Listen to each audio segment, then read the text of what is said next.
Bu videonu damazayı domratlara yüreğine ağala. Eğer de sizde damaz olsa like bas, patpisiye taşışı unutmama.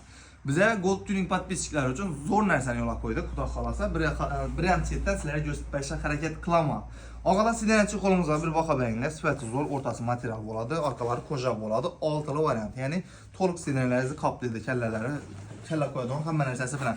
Bundan taşqarı Evacor polikemizde ortasında demiri bakıylısı bir komplektdir.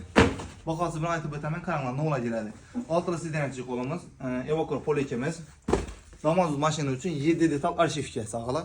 Panel özündə təyyar nərsəm var. Patolog splashnun boladı. Şu sevitdə patolog bar koyuladı ağala.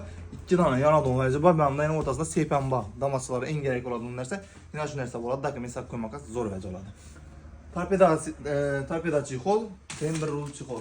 Şu aytib ötken nerselerimi xuddi yine bir komplekti. Başkaça sivitdə, yani lisevitdə.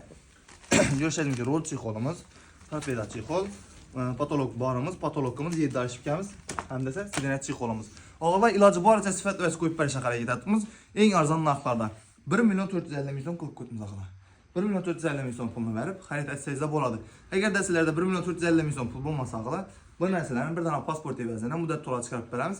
Ayına 187 milyondan çıxadı, gününə 6200 sondan çıxadı ağala.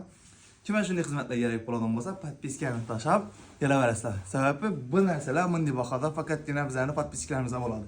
Sağ olunlar.